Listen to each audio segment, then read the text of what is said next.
You may remember those if you're a Catholic. She was smart, curious, and focused, and usually saw things turn out as she had planned. She showed an interest in art early on and had a gift to develop, and became an accomplished artist and illustrator. We also shared dreadfully long rides to dozens of conventions and out-of-the-way rural locations to watch our dad participate in managing a mutual assistance association he and other concerned friends had founded for the benefit of Mexican braceros and other farm workers who had no support in the event of injury or death. Lilia paid attention at these gatherings and observed the principles that formed her sense of justice, which she would refine and express actively as a mature woman. My brother Jimmy and I would often witness the products of my dad's efforts during our visits to the Sonora Barbershop, a popular meeting place for Spanish speakers in what is now Old Town. We're grateful recipients of the association's benefits would personally express their thanks to him. I guess that the lessons learned at home, subtle though they were, pretty much fixed the course that we each would follow. And Lilia did an especially good job of living the promise of our parents. I have very happy memories of the home and childhood I have always considered to be loving and nurturing. Lilia was always a part of it, and we will miss her. The loss of a loved one, parent, sibling, or friend, as in this instance, often causes us to reflect on the missed opportunities for interaction and connection. We get so caught up in our daily affairs and careers that we rarely appreciate what we have until it's gone forever. And this becomes more apparent as we grow older. So in closing, I would like to share with you a very appropriate quote from a Russian author named Maxim Gorky. He said, happiness always looks small while you hold it in your hands, but let it go and you learn at once how big and precious it is. Thank you for your patience and your consideration. We would like to open the floor to anyone who would like to share their special memories of Lilia. And following this, Tanya will perform a special tribute to Lilia. And after that, we hope you can stay and join us for refreshments. Thank you. Thank you. Francine, I'm sure you have some things to say. What did you say? Do you have any stories? What? Do you have any stories? You have at least one. The You have a legislature. story? Yeah. About the hair? Whatever. Any favorite memories? I have two. Yeah, I do. I have two stories. Okay. When Lillian and I, we lived right across the street from each other. We were very, very close friends. And she was about 11 years old, and I was a little bit younger. She came over, and she had hair all the way down the back to her, rear end. It was very long hair.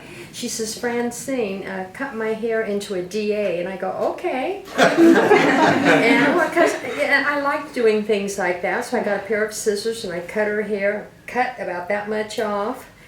And when she got home, do you remember that? Do you remember when that happened, honey? No, I don't remember that particular one. Yeah. And then another thing, Lillian was always very, very interested in government. Yeah. So we used to walk to the Capitol a lot, and we'd go throughout the whole Capitol building, and she said, what I want to do is, I want to get down there where the Senate is. She says, I want to sit at that desk and pretend I'm in charge. I said, okay. I said, let's do it when no one's around. So we went all around the Capitol. We were checking doors. A lot of them were locked, but we found one that was unlocked. We walked in there. She sat down. She got the gavel. She was pounding it. She was talking. And all of a sudden, some men entered up in the kind of the chambers up there. They entered the room. She says, Francine, we better get out of here. And I go, we better. So we start running. We got in an elevator. We got down to the main floor, and there were those men. They were probably guards for the Capitol. They greeted us. Oh, yeah. So we were in a little bit of trouble. Not a lot of trouble, but a little bit of trouble. It was about 6 blocks to the Capitol building. Yeah, we used to go there often. Oh, yeah. It was a shortcut to get downtown. Yeah. And now they frisk you. So. Yeah. Yeah. Yeah. That's a Yeah, fun that's memory. These it. days you'd end up in prison. Anybody else got something to share? Alice, what do you remember? Oh, everything. Your mom trusted anything. Oh, I was always over Cut there. my hair. I mean, I always, she trusted me. I liked anytime that Mrs. Molina needed anything, she'd ask my mother, "Can Alice come and help me? Can Alice?" And there was one little boy that would misbehave, I won't mention names, and when she was having a problem, she'd say, "Could you come over for a little bit?" And all he had to do was see me, and you thought he saw, I hate to say it, but the most wickedest woman in the whole world. And he would be the best little boy. But the one I loved the best was, I was gonna go, my mother wanted me to take something over to her. And your mother had pretended that she had called me on the phone. So anyway, when I got in there, I was shocked to see him sitting down, you know, very nice. "What took you so long?" And I said, "Huh?" She goes, "Well, I've been waiting for you to come." and it was such a nightmare for him to be waiting for me all that time. You know? And I really never, but there was something about me that just made him mind. And, Oh, that was good. yeah. Andy was more. Was that Andy? Oh, I'm not. Oh, you're not saying.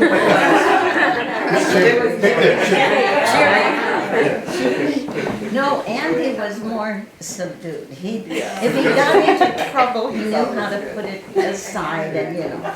And since Jimmy was the one that would get it, he'd kind of point it to Jimmy. Just like with my own sister, a lot of times she'd say, "Oh, Mom, you don't think I did that, did you?" You know, and I think Andy kind of used that, "Oh, Mom, you don't think I would do that." It worked pretty well. Well, Andy, I have one more. Sure. I don't know if you remember this or not, but I mentioned it earlier, the railroad cars on our street. Oh, yeah. And they would be freestanding, there'd be no engine on it, and you can shove it, and it would move forward, move backward. Well, I had you and Lillian push it while I laid under it because I wanted to see what it felt like to have the car go over me. Do you remember that, Andy? Those little hand guys, the small ones, right? Well, you would get on the back and it would just roll maybe 3 inches forward, and I was laying flat. Oh, yeah. Wasn't a box. And how happy We ending she did lived. risk it. You were taller than, weren't you? Anybody else have something to share? I could say how Andy used to smoke all the time. Okay, sure. All right, share that one. In his house, and then he'd get a broom and tell his mom, he'd sweep the dirt and say, "Oh, it's dirt, it's not cigarettes." Okay, well, thank you all so much. Tanya, you ready?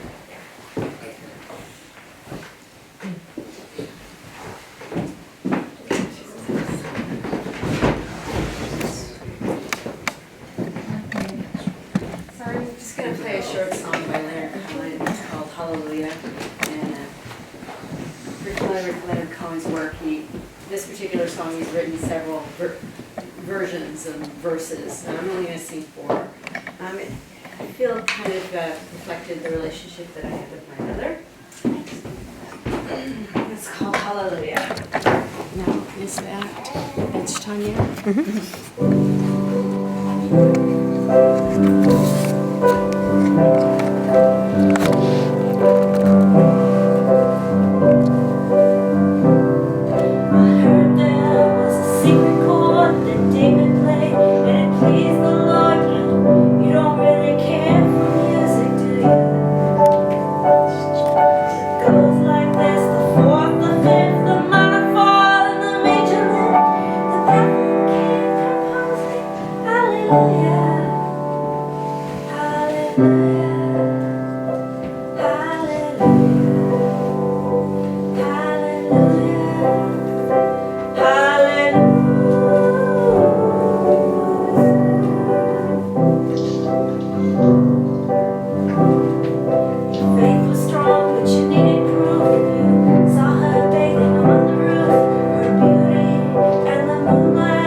She tied you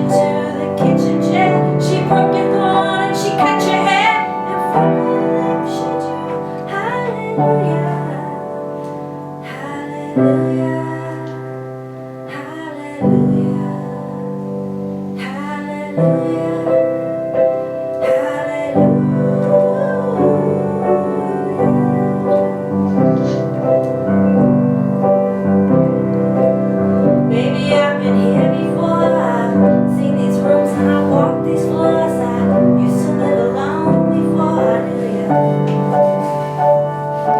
Singing your flag on the marble arch, and love is not a victory march. It's a cold and it's a broken hallelujah. Hallelujah. Hallelujah. Hallelujah.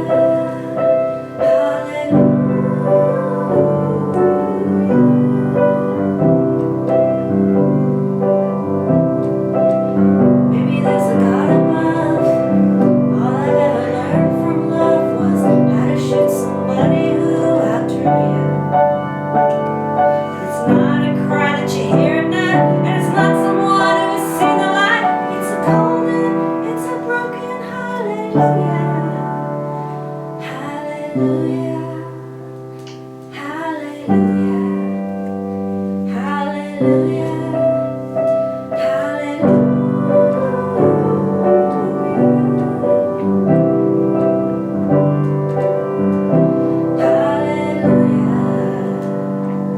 Thank you.